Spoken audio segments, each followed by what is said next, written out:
What's up and welcome to Cruiser's Corner. I'm Emily. And I'm Andrew. And today we're taking a spin on the 2019 Rebel 300 and the 2022 Rebel 500. Let's see how these compare. If you go for the 300, what are you going to be missing? Are you going to wish you went for the 500? What are the key differences? We're going to talk about all that today.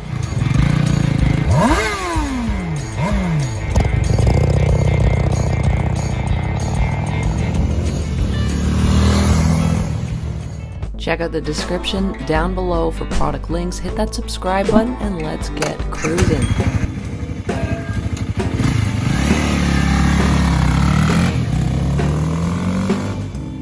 We're here on this beautiful day, nice overcast, about 20 degrees. We're out on the beautiful countryside. We got both bikes right here. We're gonna do a 0 to 60. We're gonna do a lot of GoPro. We're gonna do as many angles as possible and really give you the full picture on the 300 versus the 500. In 2020, they changed some things about the Honda Rebel, one being the 4-bulb headlight, and another being the tail lights, which look way smoother on the 500. And another being the slipper clutch. They also integrated a back seat with foot pegs. Yeah, that's cool. The gear indicator. In 2019, the 300 and the 500 basically look the same, but the 500 just had the 500 engine. The 300 has a single cylinder engine, 500 has a parallel twin cylinder engine. 500 actually has a throaty, nice sound.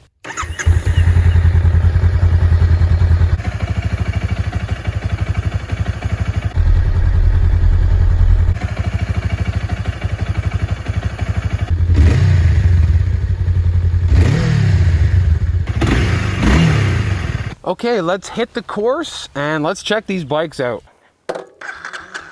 Yeah, some biggest differences I noticed right off the bat is the vibrations. Pretty heavy in the hands, in the seat, and the engine, it's always screaming. Everything's a lot smoother on the 500. Fuel efficiency on the Rebels is unbelievable. That's positive on both bikes. Getting on this thing, it feels like I'm going back to the Stone Ages a little bit. The 300 though, if you get it for a good price, go for it. If you're just starting, this will definitely supply you with a thrill. But if you're looking for something to keep you satisfied during the long haul, it's gotta be the 500 for sure. You're clicking through the gears a lot on the 300. Just going as fast as you can to get to 4th or 5th. 0 to 60. Whenever you're ready.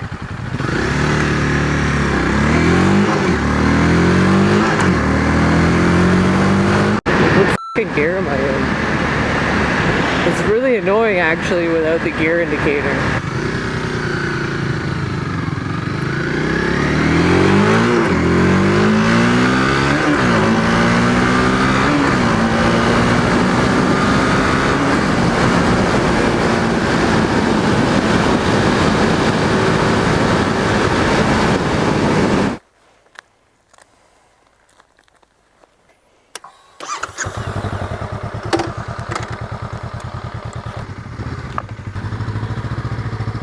Good to be back on this. Oh, that slipper clutch is heavenly. Heaven sent.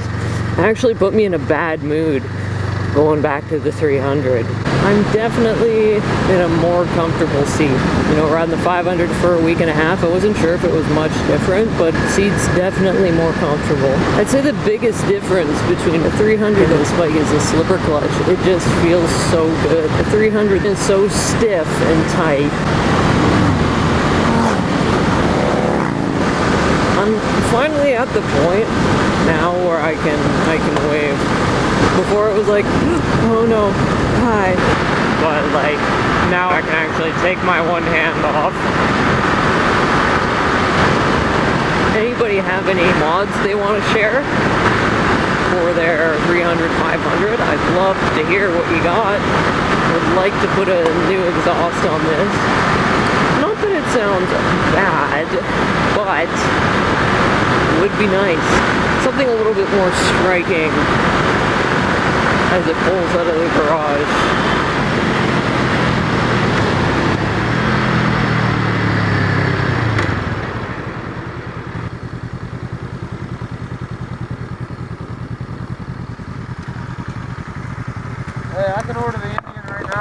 Yeah, order it now. Indian curry, how can I help? Could I get an order of butter chicken? Mild? Hot. And could I get 2 orders of garlic naan bread? And could I get 2 samosas? 2 orders, okay. Yes, please. Thank you. Take care. 0 to 60 around here.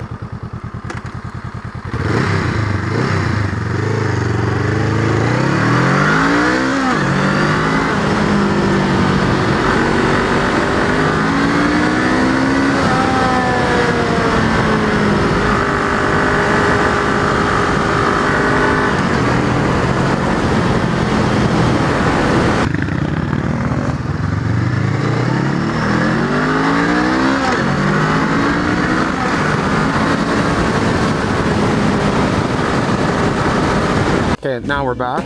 Okay, so some of the first things I noticed about the 300 and 500, the 300 doesn't really matter what gear you're in, it just feels like it's screaming all the time, and it does have a vibration basically in any gear. Beyond maybe 50% throttle, it's just vibrating more and screaming. Something else I noticed about the 3 and 500, the 500 seat is slightly more comfortable. Well, they did update the seat a little bit in 2020. This one actually has some cushion for the pushing. A little wider too. The 300 is torture to take on the highway, whereas the 500 you can actually comfortably cruise. Add a windshield to this and you're laughing. When you're cruising at about 90 kilometers an hour, the 300 already feels like it's maxing out. It doesn't really want to go any faster. Like it can by all means, but you're gonna suffer all the way there and it's gonna take a lot of time to get there. If you're doing any sort of highway riding or you're driving in the country, you're gonna be hitting over 100 kilometers an hour, the 500's where it's at. It's actually surprising. It's a great bike. The one major thing, the slipper clutch is absolutely unreal. 500 with a passenger, it's all right. If you're gonna be carrying a passenger around a lot, 1100 might be where it's at. But the 300, if you were to put a passenger seat on this, it would suck pretty hard. And on the highway, I wouldn't wanna do a ride like that. Emily here is about 115 pounds and I'm about 220. This thing's got to haul an extra 105 pounds. With her on the 300, it definitely has a little more pep, definitely has an easier time hauling her around. But for me, 220 pound rider, if you're a bigger person, I would recommend 100% start off with the 500. You're gonna get more out of it and it's gonna haul you around a little better.